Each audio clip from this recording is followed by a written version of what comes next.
is finally time to once again talk about MSU football, where we are going to preview the game against Nebraska. Where not only am I joined by Liam, but I am honored to welcome Mike from the No Black, No Rack podcast to our show.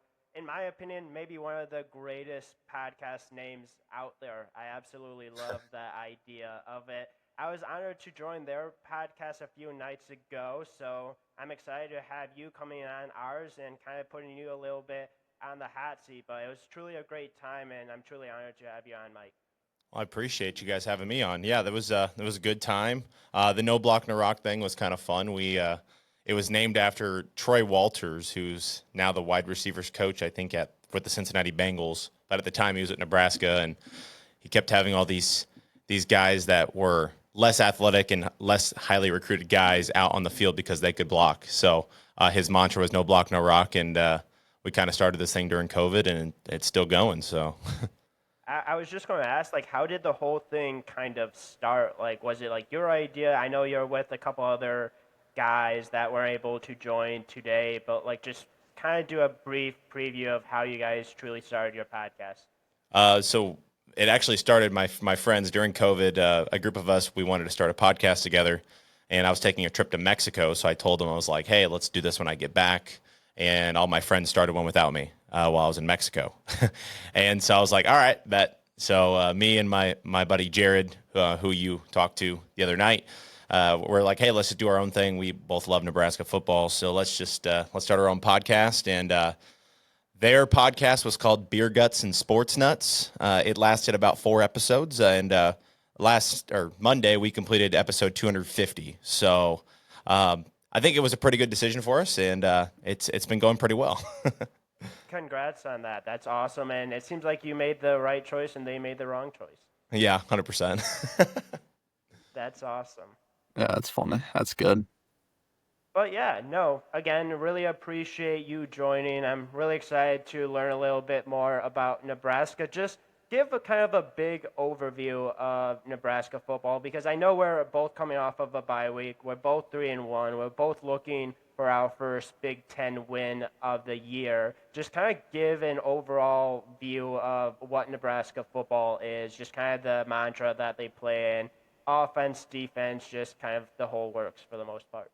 Yeah, so this is year 3 Matt Rule. So that you might hear that a lot in the national media. This is where you see that pop that he's done in his previous stops at Temple and Baylor, and so we're hoping to see something like that here in Lincoln. As far as the season goes, we opened the season on a Thursday night in Arrowhead Stadium against the Cincinnati Bearcats, and it came down to the wire and got a late game interception to seal the game. But I think overall our rush defense didn't play the greatest in that game, and then but our pass defense has been really good. Right now it's ranked number 1 in the country as far as yards allowed in the entire nation, with about 80 yards a game.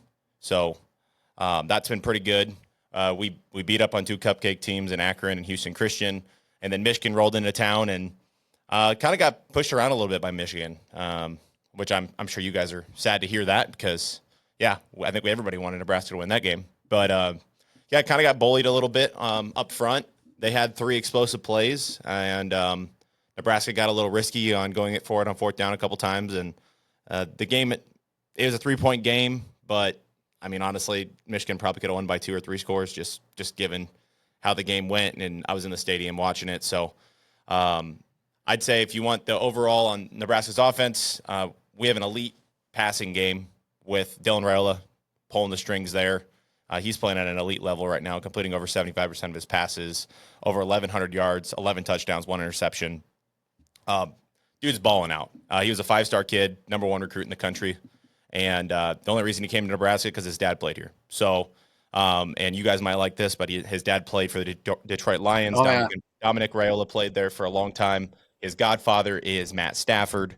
So the kid, I mean, he's grown up all around it as far as like being a professional, being around the game of football, and it's starting to show in year 2. He's a true sophomore. He led us to our first bowl game in 7 years last year, and won the bowl game. And he's been playing really well. He gets a lot of slack on the national media for the Mahomes stuff. So you'll hear a lot of that. I'm sure you have. Yeah. But in my opinion, I think he's his own guy. I mean, he models his game after it. They train with the same guy. But there's similarities in their games, but I think Dylan's kind of his own thing. Like he's a true pro style quarterback. He's not gonna beat you with his legs. He's gonna use his legs just enough inside the pocket to extend plays, but he's not gonna go get you a first down usually, which is kind of where I think he could take his next step as a quarterback. As far as defense goes, we've got some decent pass rushers. Secondary has been really good, but it's just that rush defense has been. We allowed over 200 yards against Cincinnati, and then we allowed over 200 yards against Michigan. So pretty much any big boy football team so far that wanted to run the ball has been able to. And I'd say a lot of it was chunk plays. Like Cincinnati, they were going to let Brendan Sorsby beat us with his legs. And right now he's ranked as the number one quarterback on PFF. So he's actually been balling out since Nebraska, and he only threw for 69 yards against Nebraska.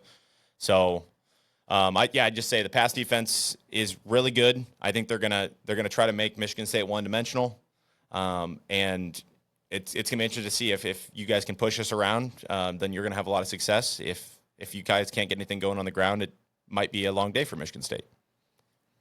Yeah, no, definitely. And I truly think if you look at just the strengths of the offenses for Michigan State and Nebraska, I think you can really truly say that probably for both offenses, it's the passing attack. Like we've seen Aiden Childs make the improvement from last year. You can kind of say that Aiden Childs and Raiola has kind of both made that jump from last year to this year. They kind of had similar seasons. They're kind of having similar seasons now. And now if you look at statistically, Raiola is probably having a little bit better, more touchdowns, completion percentage, all that. But then you also have the Aiden Childs running as well that you don't necessarily have for Dylan Raiola. So I want to ask the first question because you did mention that we're both coming off of a bye week. Historically, under Rule, Nebraska's 1-1 off of a bye week. Because of the run defense that Nebraska has had and just the pass rush that they've had, is there any way to, I don't want to say fix it, but like how do you think Nebraska is going to approach that, trying to stop Michigan State running the ball, trying to get pressure on Michigan State? Because Michigan State has struggled at times with pass protection, but they've been good at pass protection at times as well. Yeah, I mean, I think it's going to start up front. I think Nebraska is going to try to make Michigan State one-dimensional, in my opinion. They're going to make Aiden Childs throw the football. They don't want him to beat him with his legs. I think they tried that with Bryce Underwood, and honestly, they played pretty well against Bryce Underwood. He threw for like 108 yards. He had that one big run that really kind of hurt the Nebraska team, which was that 35-yard touchdown run with nobody in the middle of the field. So I just say, as far as pass rush goes, I mean, I think they're gonna be aggressive, especially with I think you guys got a couple offensive linemen out. At least I know your left tackle's out. Yeah. We they lost know our that. left guard for the year, so Yeah, a couple weeks ago. John Butler, coming from the NFL, he was with the Buffalo Bills for a long time. This is his second stint to become a defensive coordinator in college football. And compared to Tony White last year, he's a lot more aggressive. He's gonna do a lot more stunts. He's gonna bring a lot more guys, and I think they're gonna do a lot of stuff pre-snap too, to try to confuse Aiden Childs. But I think that is like the X factor is if he can run on this defense, it's gonna be tough for Nebraska. Yeah, I'm not gonna lie, I'm not liking the sound of a lot of pre-snaps and stunt for our O line to hold up, but we'll see. I guess on the flip side, just watching, I haven't really dove into any tape or anything deeper than just watching the game against Michigan, but you guys gave up a lot of pressure on your O line. Oh yeah, 100%. And I guess I'm wondering, like, do you think that was more a product of Michigan's D-line, or you think your O-line is area of concern? Because our D-line is not going to cause as much pressure regardless, but is that an issue for the Huskers? That's a good question, and I think that's going to be a test on Saturday. Is the offensive line, they held up against the first three opponents, no problem. They graded well as far as PFF went.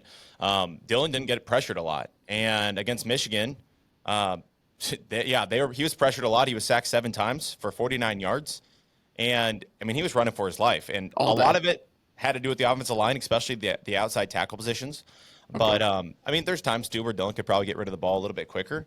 But yeah, I don't know. I'd like to say that I think Michigan is just they've got more Jimmies and Joes on that defensive line. Like they've been kind of known for that with the Aiden Hutchinsons of the world. And yeah, I mean, they had their way with Nebraska's offensive line. Now, one thing that I talked about on our show is I'm interested to see what the tackles look like coming off a bye week. They got a transfer in from Alabama. His name's Elijah Pritchett. And they paid him $1 million to come here and play left tackle. He got beat out in camp by a guy named Gunnar Gatula. And Elijah's been playing sparingly. And when he's on the field, the offense looks different. I think we can run the ball a lot better. And I think he's a little bit better in pass pro. He was a 5-star recruit coming out of high school. Obviously went to Alabama for a reason. It'll be interesting to see who plays left tackle for Nebraska coming out of the bye week. They asked Matt Rule about it this week. Matt Rule, he gave you the normal coach speak stuff. He's not going to give anything away. But it'll be interesting to see who plays the tackle positions, left and right tackle, and how long their leashes are. Because if Michigan State does get some pressure early on, I wouldn't be shocked if they pull those guys. And I don't know who's going to be playing left, who's going to be playing right. But, I mean, if it were up to me, I think Elijah Pritchett should probably go. He's had some issues with some false starts and maybe taking plays off, but there's no doubt he's the most talented guy on the offensive line when he's bought in. So that'll be interesting to see. But, yeah, I don't know. Saturday's going to say a lot. If you guys can get pressure, Michigan was getting pressure with 3 and 4 sometimes. So if you get creative on your blitz and stuff like that and get pressure on Dillon, I mean, all bets are off.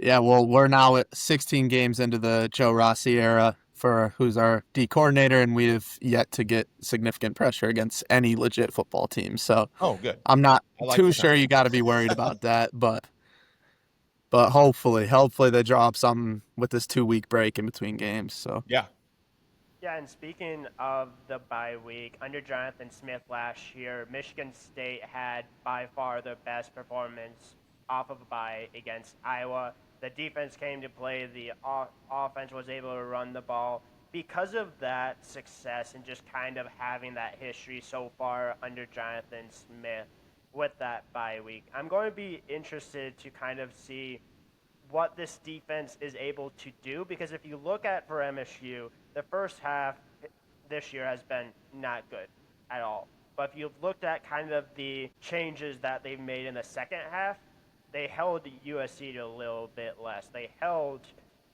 it's Youngstown State, right? Like, it's not great. It's not a great team in FCS.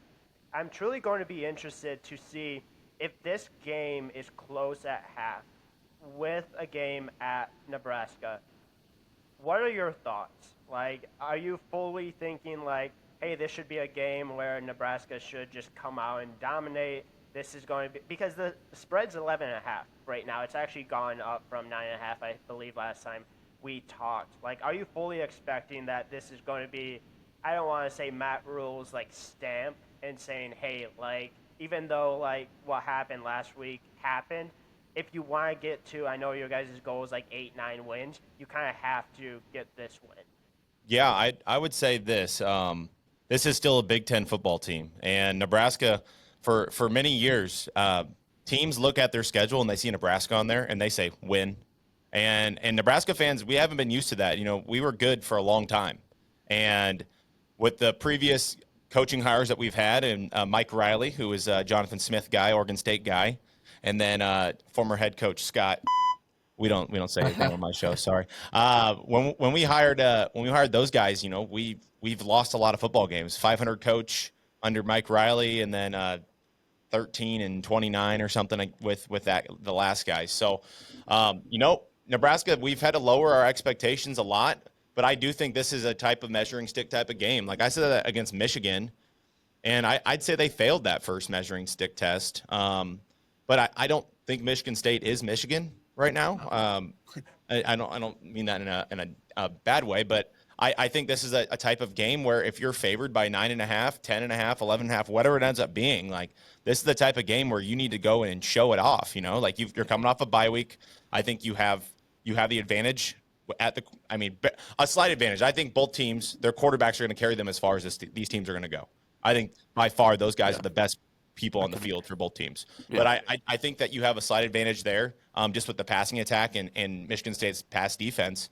And yeah, I just think that in Lincoln, Nebraska, 3:00, it's going to be rowdy. Fans are restless. People had to wait a long time after that loss. They got a sour taste leaving Memorial Stadium last time.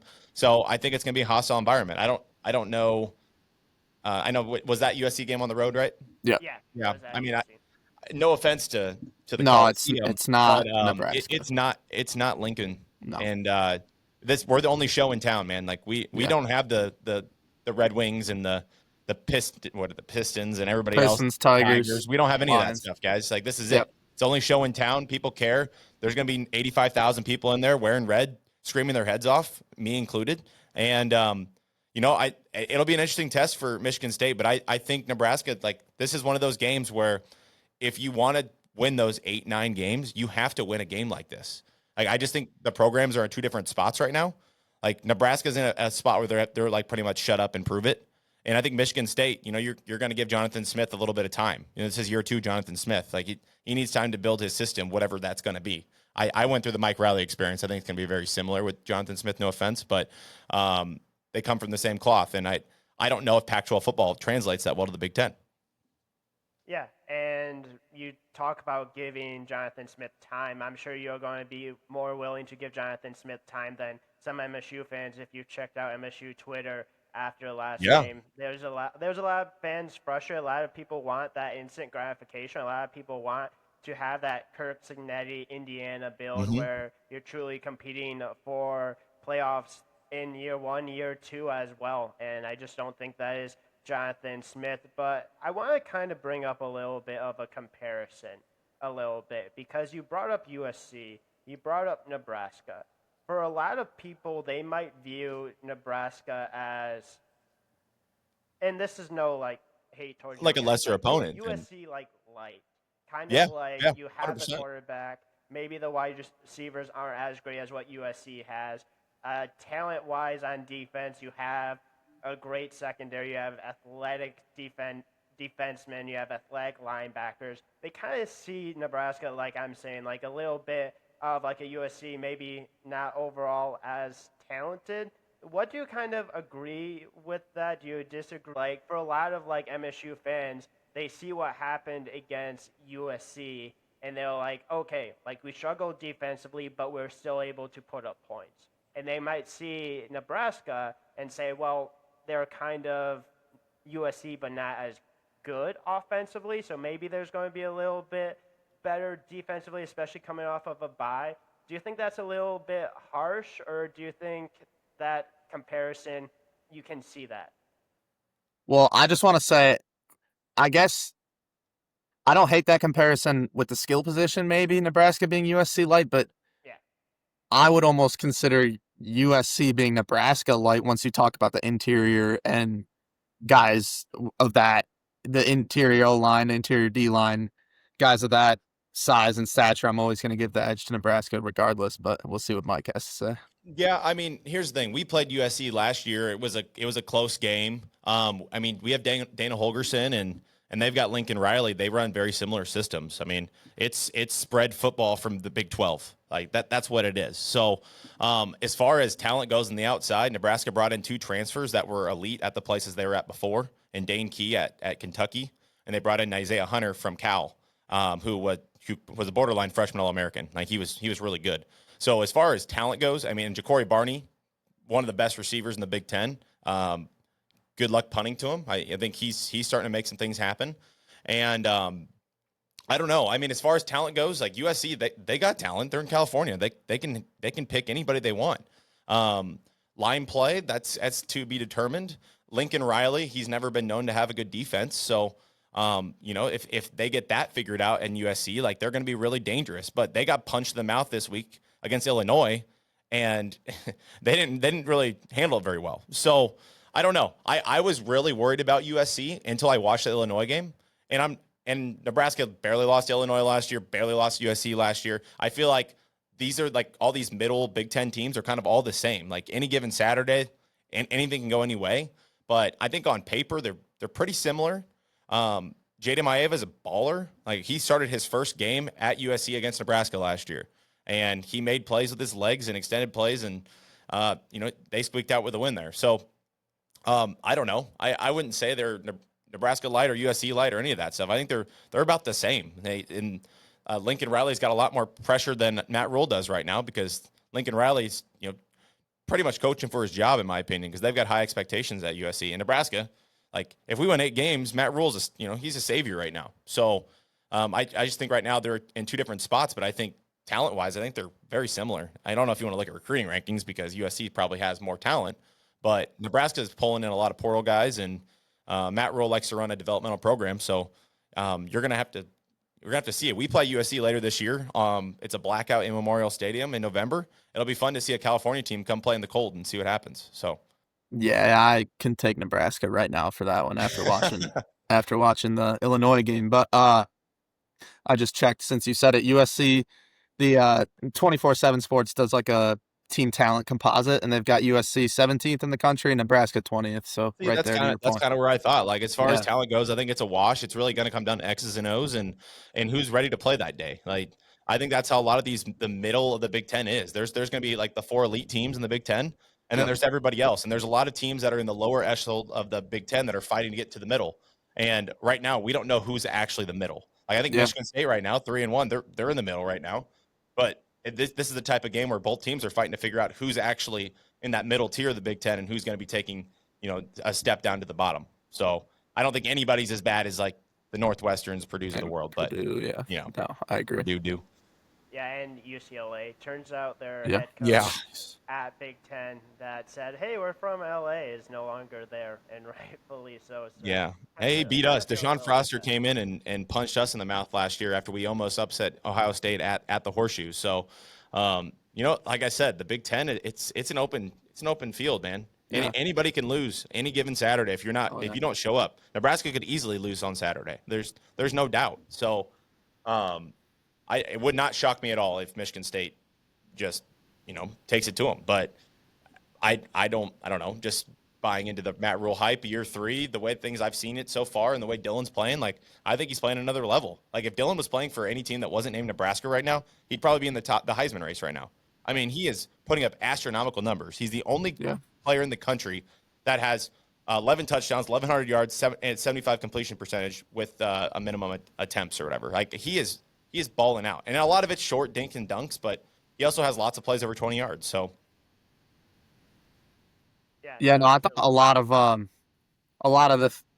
I was almost thinking, what did you think, I guess, with the Michigan game plan? I was thinking it was a little on the conservative side, honestly, by the end, just because, I mean, yeah, you put up 27, but you scored the 7 kind of in the garbage time. It wasn't really garbage time because obviously you get the onside kick, you're literally almost in field goal range already, but you also had that Hail Mary before the half. Yeah. Oh, yeah, So 100%. You take out those 2 touchdowns, and the offense didn't do anything crazy, but, like, the thing is, I think, like, what do you think of Emmett Johnson? I think he's a pretty dynamic playmaker. He's had 5 or more catches in 2 of your games. What would you say on him? So EJ is he's very talented. I wouldn't say he's an elite running back. I think he's a really good Big Ten running back. But the problem is there's nobody behind him, and he's carrying the workload. And we have not established the RB2 position at Nebraska. That was another question that was asked this week, is who's going to be RB2. They asked Matt Rule that last week, and he's like, I don't know. They're going to have to figure that out. And I guess they have a plan for that. But, yeah, until they get somebody to also carry the rock, it's really tough. Like Emmett, we had success early in the game running the football. But as Emmett got stopped and we had no answer as far as the run game goes, we had to pass a lot. And Dylan still threw for 300 yards and 3 touchdowns.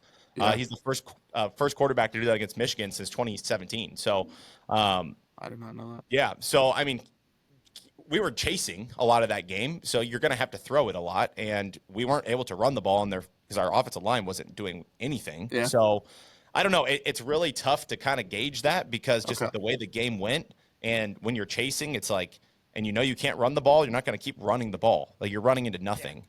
Yeah. And with Emmett being on like just taking so many touches, especially in the first few games, like, we got to find somebody to complement that.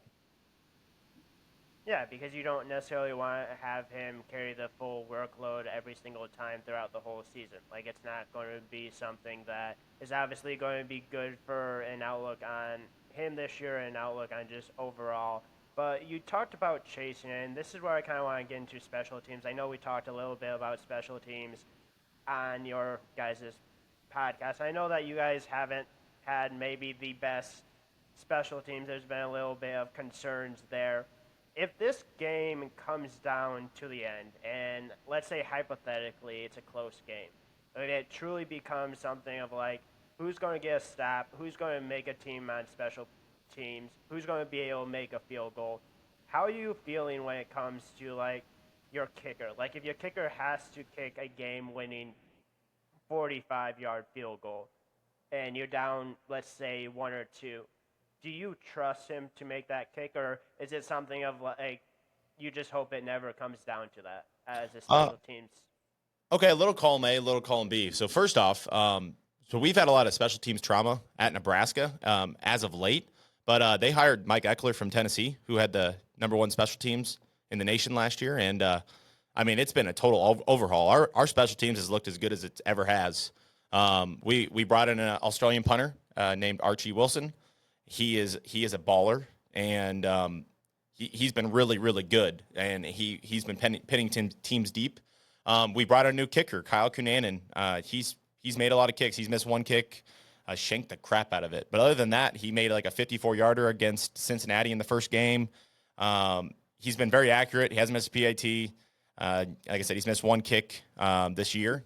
And then, before this year, we weren't returning punts at all. And Ja'Cory Barney now has just totally revamped that too. I mean, he almost house won against Michigan, and then he almost house won against Houston Christian as well. So we're making plays on special teams. If it comes down to it, I would hate for this game to be that close, but that's just how Nebraska games have been. We have the most one-score losses out of any team in the country. So I expect any football game to be a rock fight and come down to a kick. And if I have to put all the marbles on Kyle Cunanan in Memorial Stadium to kick it, I think I'll feel okay about that because it's not on the road. Like you're expected to make the kick. I don't know. It just kind of depends on the situation, But yeah. I feel really good about special teams. I know I've talked a lot about special teams, talked about Ryan Eckley on your guys' episode, and it sounds like you guys would love to see Ryan Eckley quite a bit. I would love to see him. I'll have him sign my hat when he leaves. I would not love to see that at all, but he's just been that good for MSU. But Liam, do you have anything else on your end? I'm not gonna lie. Talking about punt returning, you get me thinking about 2021. You guys had us dead in the woodshed, yep. until Jaden Reed ripped that one. To the one side where nobody's at. Like that's the type of stuff I was talking about with former head coach Scott. I mean, it is insane how bad special teams like that season. We were like, hey, we need to hire a special teams coordinator. We're the only team in the Big Ten that doesn't have a special teams coordinator. He said, no, we don't need one. Right? Guess what? We lose games like that. That's not even the only special teams game. Like against Iowa, we had a punt blocked. We were up by 2 scores. They block a punt. They score right away. And then we're up by 7, and we knew we were still going to lose the game. Like, their special teams has been so bad in Lincoln. The fact that they were able to hire Mike Eckler, who is from Nebraska. Like, he coached here under Bo Pelini. Like, he wanted to come back home, and we just lucked out that he's a kid from Nebraska. Like, he went to Kansas State, but he is from here, and we got him to come here. And it's crazy how fast it changed, just him coming in here. So, yeah, that game changed. I remember a couple of years prior to that, I think we ended up losing that game at Michigan State, but you guys kicked it to Mornay, and he housed that one. So there's been a lot of special teams in this series between Michigan State and Nebraska. Like, it's an important third phase of the game, man. Yeah. Oh, yeah. You go back a couple of years before, and you guys beat us like 9-6 or something in Memorial. Yeah. I mean, that was brutal. But that's kind of wild to me that you guys have struggled with especially in the Big Ten West in that era. Like, I've playing against Iowa. I know you guys obviously rivals with Iowa. Like, there are a lot of games won on special teams for you guys to not have had a special teams coordinator. Coach now. Go tell it to that guy. Yeah, it's insane. I guess that's crazy. Like you said, that's why you don't mention his name anymore. And we used to be, even a few years ago, we had Ross Ells as the special teams coordinator. And if you're talking about a bad special teams coordinator, like, there would be illegal formations, there would be false starts on punts, Like Missed it was like 24-yard field goals. yeah, missed 24-yard field goals to basically clinch a bowl game eventually Yeah. that you missed. So Yeah, I Yeah. think that was right after the Nebraska. Or no, actually, it was a different year. Never mind. Yeah, Yeah. you guys just have no idea about special teams trauma. We couldn't even snap a ball. We got 3 kicks blocked against Purdue last year. I mean, we couldn't even snap a field goal snap last year. We had so many kicks blocked. I think we set like a record for the most kicks blocked in the season. So it's been bad, and I'm just glad that they fixed that. I will say, D'Antonio is going to make the Hall of Fame. He is an absolute GOAT, and it's unfortunate that he's still not there. I'm happy for that coming into Saturday, but that dude is a hell of a coach. So Yeah. Yeah, no, definitely agree. that D'Antonio is awesome. I'll never get over that 2015 game when you guys out of bounds came back in. oh That yeah, what do you guys think about that? Do you think he was forced out?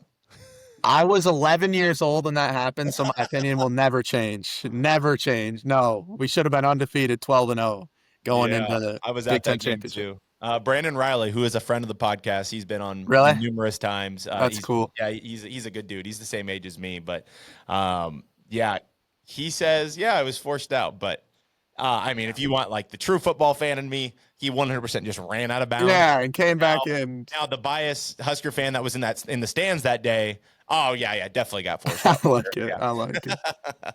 I was just going to say you're wearing the Nebraska glasses a little bit, and you're like, oh yeah, that definitely happened. Like, trust me. If it was the complete opposite, we'd be saying the same thing, but then Yeah. offline, not recording, it would be like, oh yeah, that definitely should have went the other way. But I know you have to get going here shortly, so I'm going to kind of ask one last question, unless Liam Sure. has another one, and then we'll kind of get to predictions, because I made a prediction on your guys's. I'll make sure to put you on the hot seat with that one. But I want to kind of talk a little bit about this pass defense from Nebraska, because we did bring up a quarterback from Cincinnati and Brendan Torsby, who's had a great year so far since Nebraska. When you look at what MSU has, we've talked about Aiden Childs, how good he has been this year. We can talk about Nick Marsh. We can talk about Amari Kelly. We can talk about Krishan McCray. We can talk about Jack Belling. We can talk about kind of all the weapons that Michigan State has. Maybe this is the biased part of it just because we cover MSU, but I look at kind of the weapons MSU has on the outside, especially the wide receiver and the tight ends position, and I see that this is going to be Nebraska's hardest test. Like, in my opinion, I think MSU's wide receiver room is so well and beyond what Michigan has. No offense to Michigan. I just think MSU has a better wide receiver overall because Michigan doesn't have a Nick Marsh. Because of that, do you think MSU is going to be able to find a way to have more success and attack the secondary? And maybe there's a little bit more of concern from fans that maybe it's not as elite as what it shows right now, because I don't know if you're going to keep holding teams to 80 yards. I don't think that's going to happen. Maybe you do. Maybe you're the coming of the no-fly zone for MSU or Seahawks. Like, maybe that's how it ends up coming. But, like, do you have any concern regarding kind of the wide receivers MSU has had and just how good Aiden Childs has been using his legs, using that play action to get his guys open? I mean, Aiden Childs is a baller, man. Like I think he is elite. So I mean, he worries me more than the talent on the outside. I think our DBs have played really well. I think Sierra Wright, nobody's even throwing at him. He's a transfer from USC. Came here last year, played really well, and this year, I mean, they're not throwing his way. So it'll be interesting to see if they try to test him. But the secondary has played really well. Now, I'll caveat and say the reason that I'm less worried about the secondary is because I'm more confident that we're going to get pressure on your offensive line. Okay. So I think there's two parts to that. Yeah, I think that Aiden Childs is a baller, and I think you guys will be able to move the ball at points throughout the game. And I think this game could be relatively high scoring just because of that. But no, I think it's going to come down to how you protect. I think the creativity pre-snap, the stunts, the blitzing, it'll be interesting to see if they can confuse Aiden Childs into making bad decisions. And And it'll be interesting to see if they want to commit to the running game. Like Nebraska has not had a good run defense, and so how much of that do you want to bank that Nebraska got better in the bye week at running at stopping the run, or do you want to try to bank on that Nebraska's pass defense isn't that good? Because I'd probably just take the thing that hasn't been good so far. So it'll be interesting to see how they scheme it up against Nebraska. I mean, it'll be a test too. I think Aiden Childs is the best. I mean, Sorsby has taken huge steps since we played him, so I don't want to knock him, but I think, given where we're at in the season, I mean, he's definitely the most polished passer. I mean, completing 68% of his passes. He has 9 touchdowns, 1 interception, has 2 rushing touchdowns. Like, he's balling out. Like, so no, I think he's really freaking good.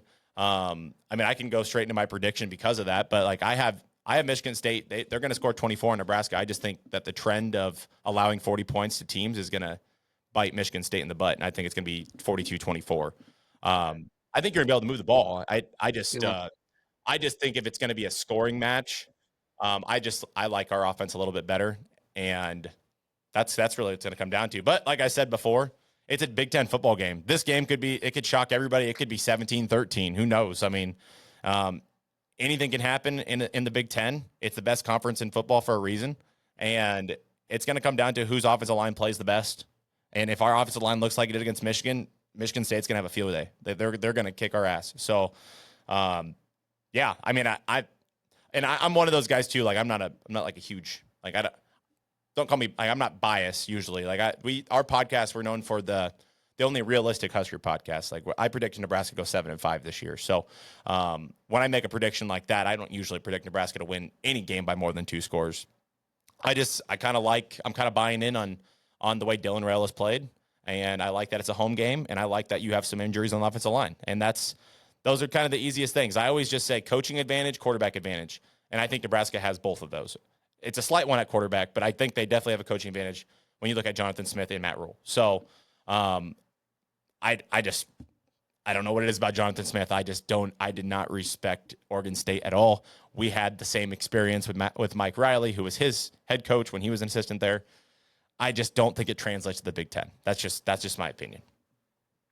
That's completely fair. I do have actually one question before you jump off. How have teams, so you're talking about how run D hasn't been as good, pass D's been great. How has Nebraska adjusted to play action? Because MSU's done a good job this year of using play action, some bootlegs for Childs to get moving pieces in the defense and maybe create a mismatch or a MA in the secondary. But has Nebraska responded well to play action this year? I kind of just ran a Not question. really. Like, here's like when Michigan got yards, it wasn't really on play action. Like, he only threw for 108 yards. So Yeah. a lot of it was just like quick passes on the outside, using their speed, getting some blocks. Play action, they haven't really been tested much because usually if teams are like Michigan, like they're running the ball, they didn't want Bryce Underwood to pass the ball. So yeah, like I said, it'll be interesting to see if their game plan is for Aiden Childs to try to throw all over the field on Saturday. That'll be interesting. We haven't had anybody try to throw it. Once teams have not been able to throw it, they've kind of abandoned it against Nebraska so far. So if Michigan State tries that and it works, it'll be a fun game to watch because I think it'd be high scoring. Yeah. Okay, cool. Because Michigan State's also done pretty well with design quarterback runs. So I think there are a multitude of things our offense can do to try to loosen up your deep, or I guess bring your DBs up forwards and try to get our receivers some separation. But I was just wondering. They're going to play a lot of man coverage. Like, honestly, the Aiden Childs is the X factor. I told you. I mean, I think he is all Big Ten. He is really good, and his legs scare the shit out of me. I wrote an article that's on Nebraska on SI, so Nebraska's Sports Illustrated website. I compared the two quarterbacks, and like just looking at Aiden Childs' numbers, his PFF, the way that he handles the ball, his rushing numbers, like they have designed quarterback runs for him, and he's not scared to extend plays with his legs. So that stuff worries me a lot. But against Brendan Sorsby, Nebraska, they just said, okay, you can run all you want, but you're not going to throw it on us. So it'll be interesting to see if they go with that tactic, if they just stack the box and try to confuse him. If I were Michigan State, I would just test the D-line early and just try to pound it at Nebraska and see if you can break one, because Michigan, they did it 3 times. So it can happen. Yeah, and also under what Jonathan Smith, Brian Lindgren wants to do, I don't think they're going to completely abandon the run. They haven't truly ever done that. They kind of want to have a pretty good mix. Maybe they'll throw the ball a little bit more. But before I let you get going, Mike, just want to quickly get Liam's prediction. I will give my prediction, then we'll kind of wrap up with you talking a little bit about where people can find your podcast. Sure. So what's your prediction, Liam?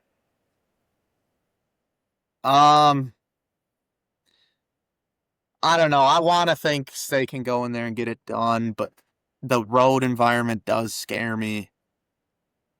It'll be, I guess USC was. I don't know. I think State covers. Honestly, I don't trust the defense at all to stop Rayola, and Mike's been pitching the wide receiver additions, and Emmett Johnson's a good player if they can get any help behind him. I'll go 34-27 Nebraska, even though I want to pick State, but Yeah, as you should, right? Yeah, I'm going to keep my same prediction. I'm going to be the only one on this that's going to pick MSU. I'm going to still go my 33-30 win with a late field goal from Martin Connington. But no, Mike, I really appreciate you joining. Would love to have you just talk a little bit about where people can reach your guys' podcast, what they can do to support you guys over there, because I truly think that you guys obviously do great work over there. I truly think it's a fun podcast. It's been a great time having you on. Great time going on your guys' stuff. So if anyone wants to talk or hear about Nebraska football, Nebraska anything, where can they support you guys? Yeah, they can find us really anywhere. We keep the handle the same. It's at NBNR Podcast. I like to listen to other Big Ten teams' podcasts leading up to a game. So we did preview Michigan State, and we do this all year round. So when basketball season comes around and you guys are coming into Lincoln, I'm gonna have to go in there and watch Nebraska get their ass kicked. So my big thing is Nebraska football needs to stop losing to teams that care about basketball more than football. And I think Michigan State is an elite basketball school. So I hope Nebraska can just take care of it. But I like that logic. Yeah, that's my thing. Is it teams that don't prioritize football, Nebraska shouldn't lose to those teams, because Nebraska prioritizes football and they're still losing to those teams. So that's my big thing. But yeah, you can find us anywhere. You get your podcast. Like I said, if you want to hear a bunch of guys drink beer and talk Nebraska athletics, that's us every single week. So we appreciate you having us on, man. Yeah, no, appreciate you joining. Appreciate Liam joining as well. And yeah, that's the wrap to this preview. Hopefully it should be a pretty fun, competitive game. We'll obviously see. We'll recap the game after it happens. But yeah, no, truly appreciate Mike for joining. A lot of fun with that conversation. Yeah, that is a wrap to this preview. Make sure to tune in to the recap.